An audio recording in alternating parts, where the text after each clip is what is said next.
Henry Phillpotts, often called Henry of Exeter, was the Anglican Bishop of Exeter from 1830 to 1869, and a striking figure of the 19th century church life. Early life. Henry Phillpotts, D.D., Bishop of Exeter, was born on 6 May 1778 at Bridgewater, Somerset, England, the son of John Phillpotts, a factory owner, innkeeper, auctioneer and land agent to the Dean and Chapter of Gloucester Cathedral. One of 23 children, he grew up in Gloucestershire, and was educated at Gloucester Cathedral School. Elected a Scholar of Corpus Christi, Oxford, at the age of only 13, he took his BA at Corpus Christi, and his MA at Magdalen College in 1795. Aged 18, he took holy orders in 1802, being ordained deacon by Bishop Randolph and priest by Bishop Magendie in 1804. He was selected university preacher in 1804, in which year he published his sermon on the 5th of November, delivered before the University of Oxford. In September 1804 he was presented to the Crown living of Kilmersdon, near Bath, which he held until 1806.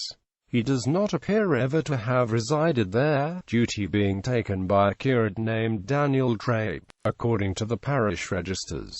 Diocese of Durham. Phillpotts married in October 1804 and in 1805 became vicar. He was appointed chaplain to Bishop Middleham, County Durham, in the succeeding year. For 20 years he was chaplain to Bishop Shute Barrington, in the Diocese of Durham. In 1808 he received his next preferment, being collated by the bishop to the large and important parish of Gateshead. Within a year his rapid advancement continued with the collation to the 9th prebendal stall in Durham Cathedral. That at the age of 31 he should already have held 4 livings and a prebendal stall testifies to the regard in which he was held by his diocesan, and the usefulness of his marriage connection. Quote, "He now resided for a considerable part of the year at Durham, and on the chapelry of St. Margaret in the city becoming vacant, he was presented to it by the Dean and Chapter on the 28th of September 1810.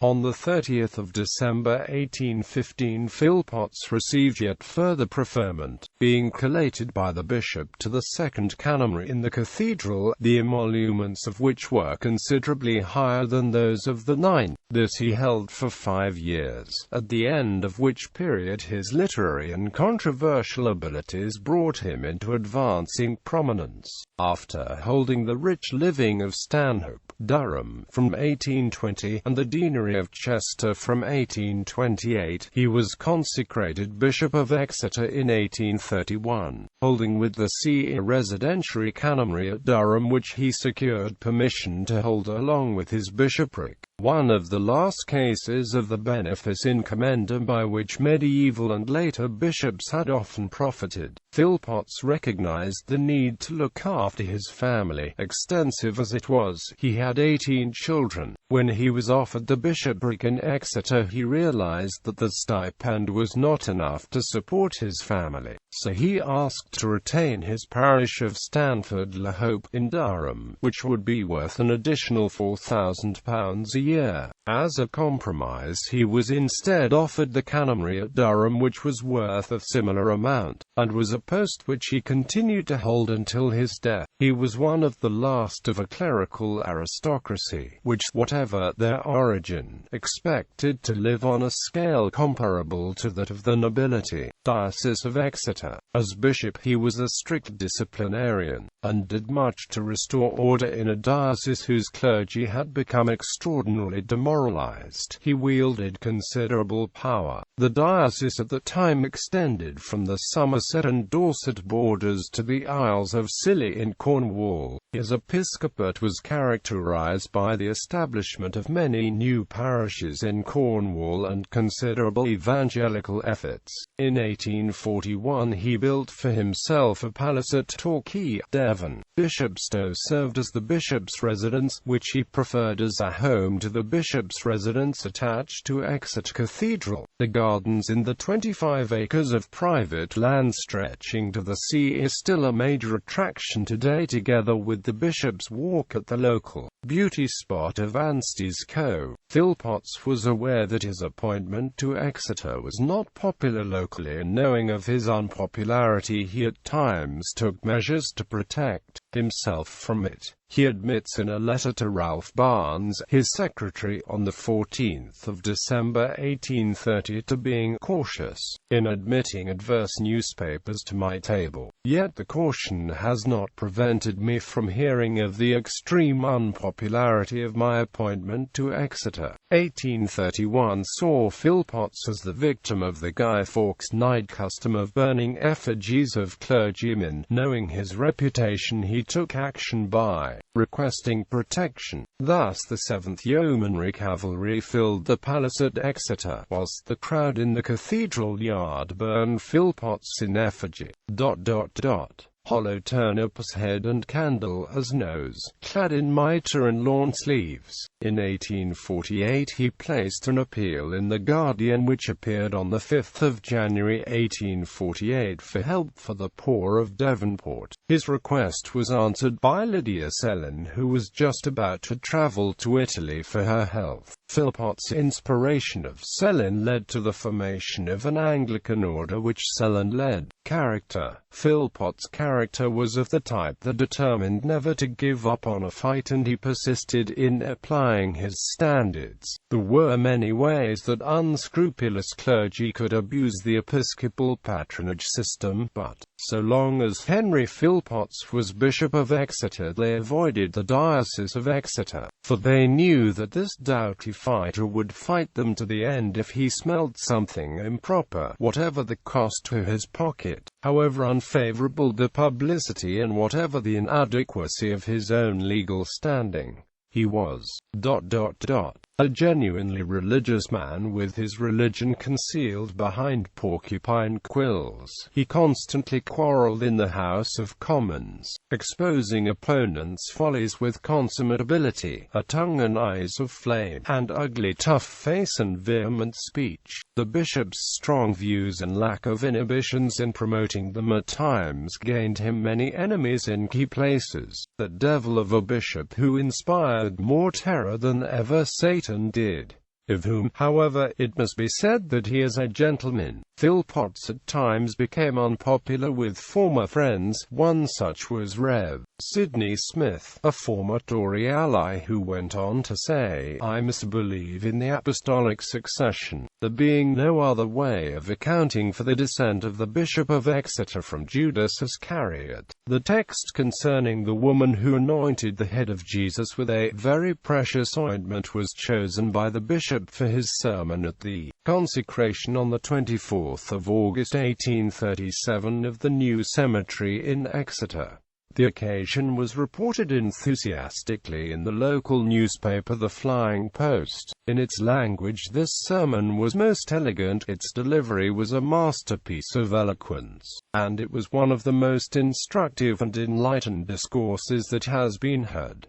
In the foreword to Davis' biography of Phillpotts, Professor Norman Sykes summarizes the character of the bishop. Henry of Exeter, like Job's war horse, snuffed the battle from afar, and scented, moreover, a remarkable number and variety of contests in which to engage, without exhausting his capacity for polemic. Like William Warburton of an earlier age, he was a born fighter. It was his fortune, furthermore, to live in an age when occasions of dispute were legion, and he threw himself with avidity into the several aspects. Born into the era of the unreformed Parliament and Church, he opposed Catholic emancipation and parliamentary reform, and was a pluralist who wished to retain in commendam the golden rectory of Stanhope, with the See of Exeter, and only compromised by the exchange of living for a rich prebendal stall of Durham. Yet he lived to adjust himself to revolutionary changes in both church and state. In ecclesiastical matters he was a champion of the principles of the Tractarian revival. He encouraged the wearing of the surplice,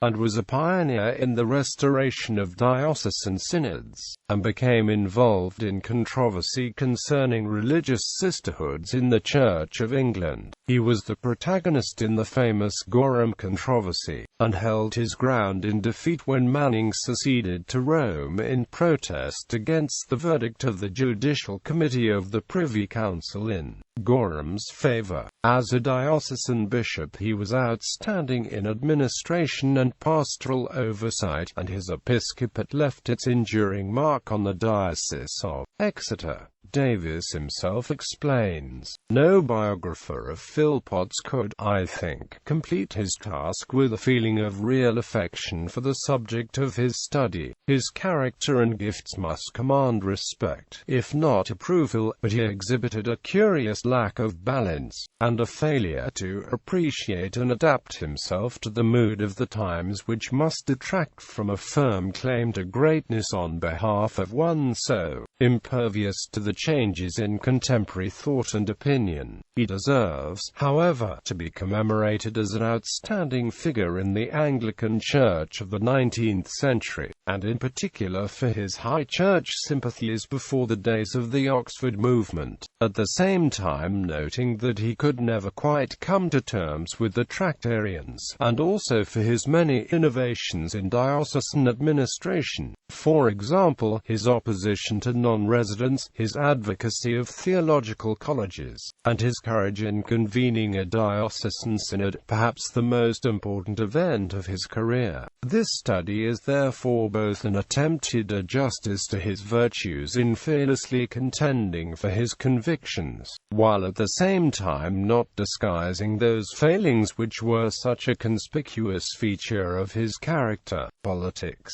Phillpotts was an energetic supporter of the Tory party, even when it acted contrary to his views in passing the Catholic Emancipation Act of 1829.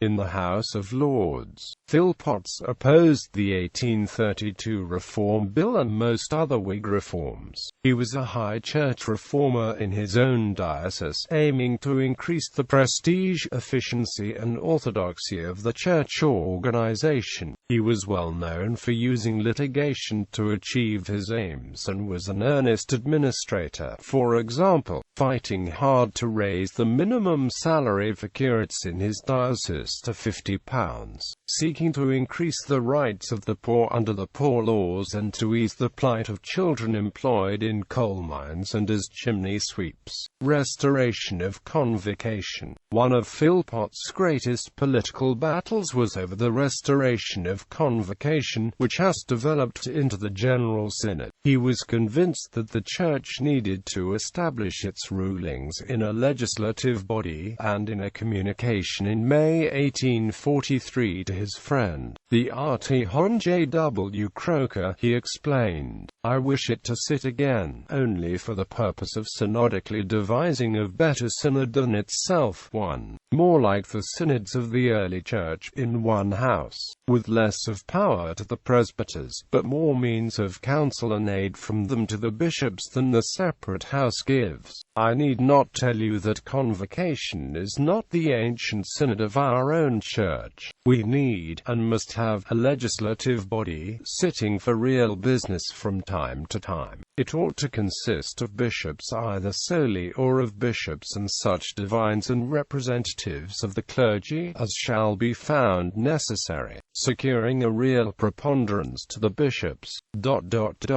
I am confident that it is hardly possible for us to go on long without restoring to the Church a real church legislation.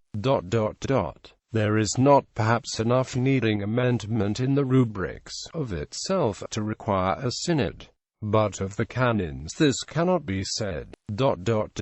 They must be altered if the Church is to last in England, under the pressure of all that is opposed to it in privileges of dissenters, and with the little of real power of restraint over its own members, even its clergy, which it at present has. Publications. Phillpotts was renowned for his political pamphlets and the fact that he aired his opinions on every matter of current affairs. Although he was not the greatest of diplomats, the House of Lords expected a humane and courtly manner of bishops and was horrified at the fury of his tone, at the incongruity between his violence and his lawn sleeves. His published works include numerous speeches and pamphlets, including those connected with his well-known Roman Catholic controversy with Charles Butler and with the Gorham case, in which he was a principal player. He was a prolific writer of articles on matters of politics, social order and religion, propounding conservative and often controversial views. He was regarded as an opponent of Catholic emancipation, and on this theme published letters to Charles Butler, letters to Canning and a letter to an English layman on the coronation oath. However, he eventually approved of Peel's scheme for granting relief to Catholics in 1829. Legacy. Phillpotts' position was that of the traditional High Churchman, with little sympathy either with the evangelicals or with the Tractarians,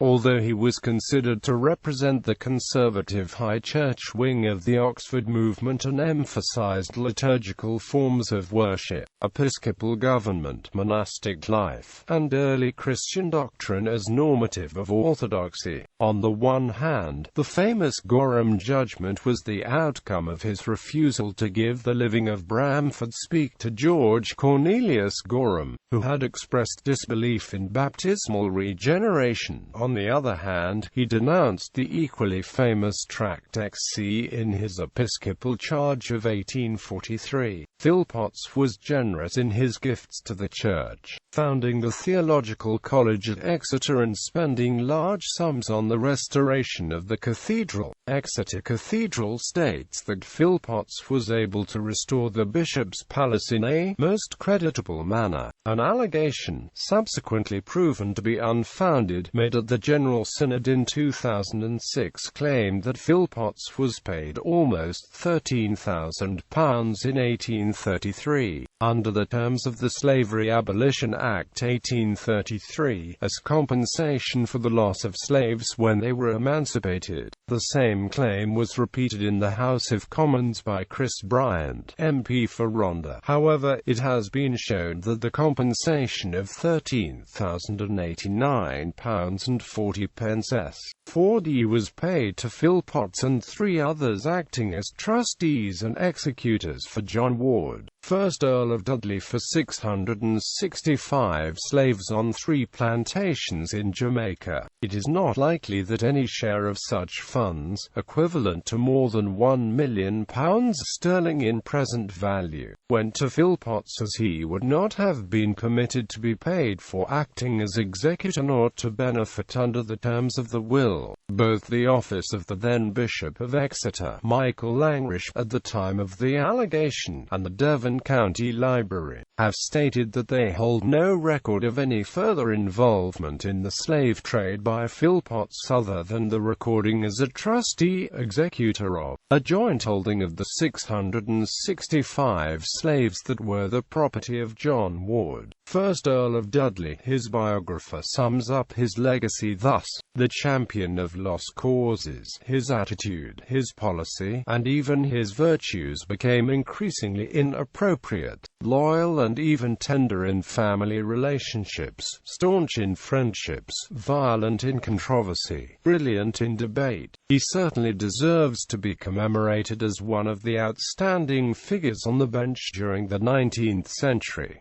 The church tower at St. Mary Church was restored in 1873, at a cost of £3,500, in the bishop's memory. The Bishop Phillpotts Library in Truro, Cornwall, founded by the bishop in 1856 for the benefit of the clergy of Cornwall, continues to be an important centre for theological and religious studies, with its more than 10,000 volumes, mainly theological, open to access by clergy and students of all denominations. It was opened in 1871 and almost doubled in size in 1872 by the bequest of the collection of Prebendary Ford. There, Henry Phillpotts still held office as Bishop of Exeter on his death at the age of 91 on the 18th of September 1869, and is buried in the churchyard at St. Mary Church, Torquay, near his wife Deborah Ann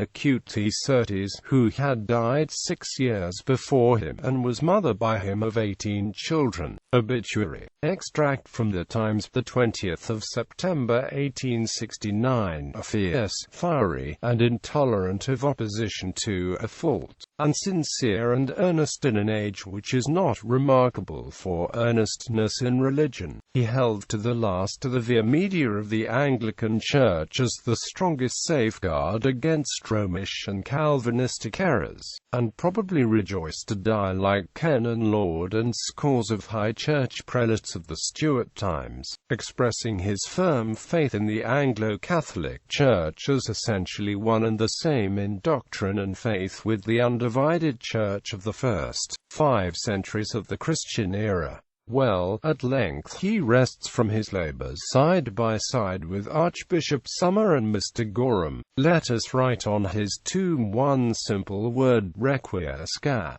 Family. A younger son of his eldest son was the writer Eden Phillpotts. Several of his children married into the families of his diocesan clergy, examples being Maria Phillpotts, who in 1833 married the Reverend Richard Stevens, rector of Dunsford; Sabella Phillpotts, who in 1836 married the Reverend Francis Hussein du Bowley, rector of Lawhitton; and Charles Edward Phillpotts, an army officer who in 1860 married Jane Hole, daughter of the rector of Cholmondeley.